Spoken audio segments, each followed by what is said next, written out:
evening, everyone, or good day, everyone. This is Jomer again, and welcome to Jom the Writer. Yeah, so it's been a long time. I haven't posted anything yet. I'm very busy in the past days, but I think this is the best time now that I should go back to vlogging, and uh, I'm so excited to share with you guys, my experiences, tips. So for today, for this blog, I will be talking about retrospective. So for those who are in the professional world, in the software development industry, we have different software development methodologies that we're currently using. The very common for that is the waterfall model. But as of today, a lot of companies are actually shifting, or they are using the agile methodologies. So I'll be focusing more on the retrospective and the Scrum Agile methodology because that is my forte. So as a Scrum Master, it is always my function to inspire people, to make sure that people are actually following the proper procedures and the proper agile their manifesto and everything. So I'll be focusing on how are we going to do retrospective? How are we going to facilitate that retrospective if we are a Scrum Master? So at first is, of course, you have to send an invite. You have to make sure people are in good condition, and the schedule should be agreed by the team, and the team are actually aware that this is going to happen. So when you start the retrospective, always by the way, you can always different types of tools for your retrospective, especially right now that we are working from home. Ideally, if we will be doing it in the office, we'll be using sticky notes, or we'll be using the whiteboard where we can write our uh, items. But since we're working from home, we are exploring, like you can use Excel, you can use Google Sheets so that you can share and let people um, type in what they want to say. And or you can use the stickies, or a lot, no, even atlassian.com, same with connected with Jira. You also have another tool for retrospective. But whatever tool it is, what's important is really on how are you going to facilitate it. So when you start on the retrospective, you have to make sure that everybody feel comfortable, that they are very okay, and they're very willing. So set the guidelines for your retrospective.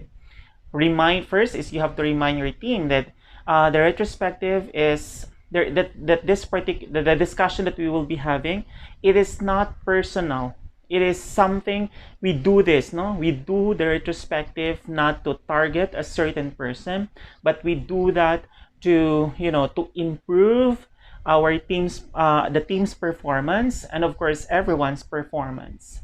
Second is like, do not take it, very seriously to the level that that people will might, that you degrade them, that they could feel that, something that people are striking on me. I'm afraid I would hurt people. So it's very important that you're going to set a standard before the start of retrospective, and that's the role of the Scrum Master. Make sure that the team understood, that the team are prepared. If you would like to start with playing some relaxing music before doing anything else, or before they will be writing. And of course, this is going to be time boxed. In agile world, everything is going to be time boxed. So those are basically the guidelines, and everyone are given the opportunity to speak, and not only the Scrum Master, not only the product owner, not only the different team members or the leads, but everyone in the team are actually given the right or the equal opportunity to speak on what they want to speak.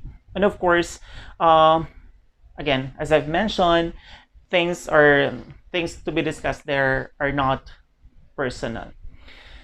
After that is you're going to set timing. So the first column, you can focus in 3 columns. Usually I will do 3 columns only. The first column is what went well. So usually we will be asking the teams, like, we will start with the lighter one. We will start with the positive one. So what went well? With that, people actually experience, or no, people will feel, or your team members will feel that, oh, we did a lot in the last sprint. In the previous weeks, we did a lot and everything went well. Let them write it in for 10 minutes.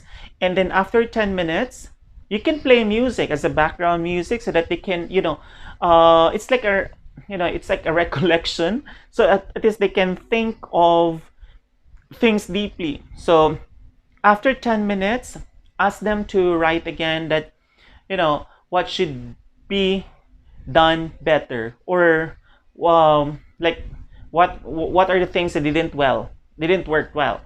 So that would be 10 minutes again. And this time, this is one of the most, difficult part of the retrospective.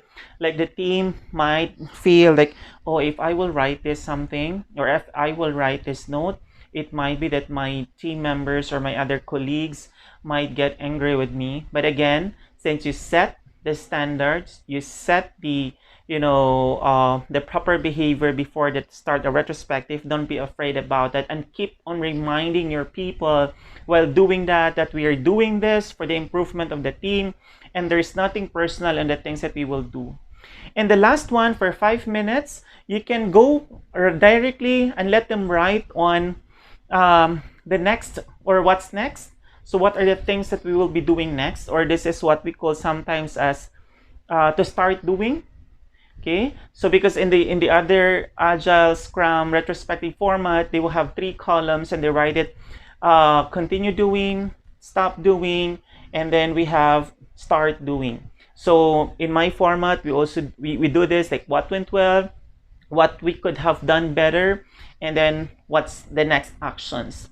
So then after that is then we will go over with the list. So let them speak on the list that they're writing and let the people comment about it.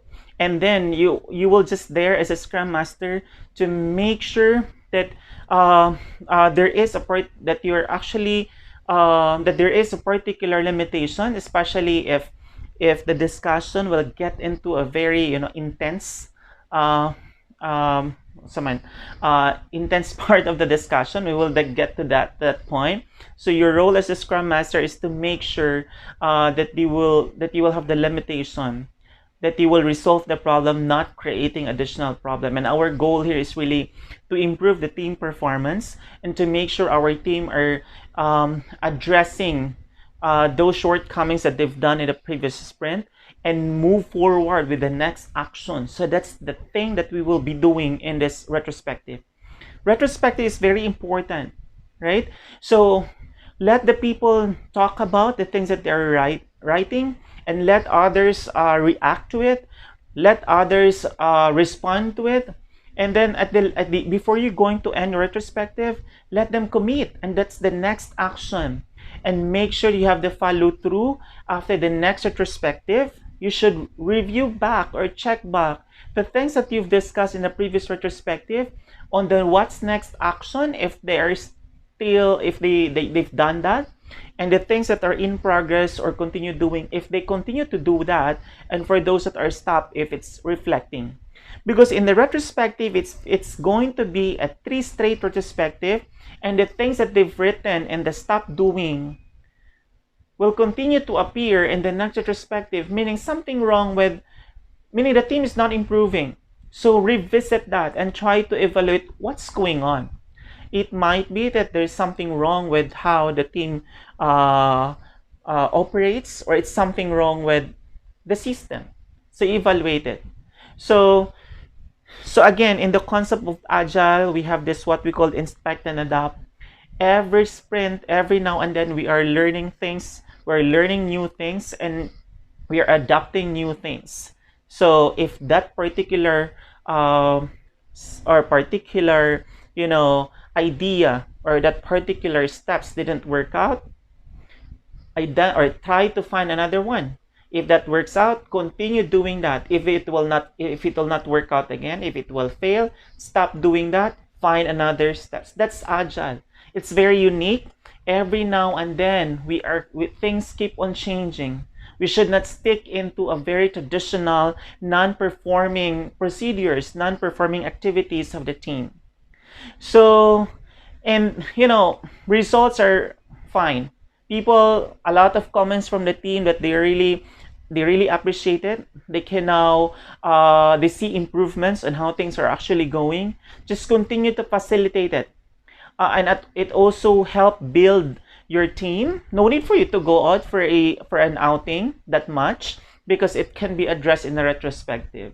So yeah, I think that's really my experience, and hopefully you get something from it. So retrospective in the Agile Scrum software development methodology world, I'm sorry, it's really helpful, and that would really help the team improve.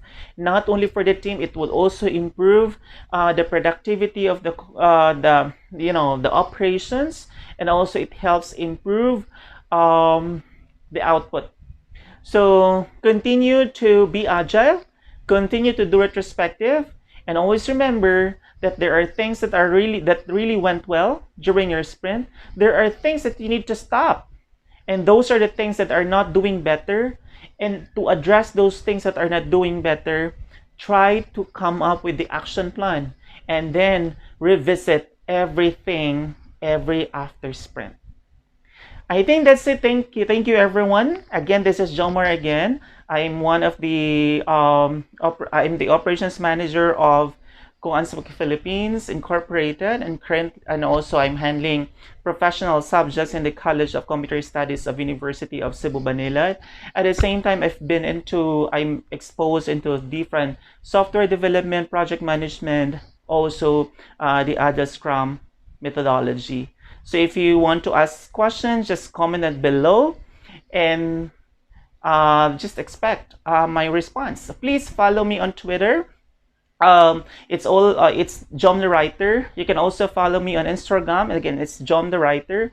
You can follow me or you can like my Facebook page. It's Jom the Writer, and you can also subscribe to my YouTube channel. It's Jom the Writer. I'll be posting a lot of notes for everyone, for students, for professional, for personal life, anything under the sun, based on my experiences and based on my readings. Hopefully, I could able to share with you guys and improve your work, and improve your life, and improve your relationship. Thanks everyone, and hope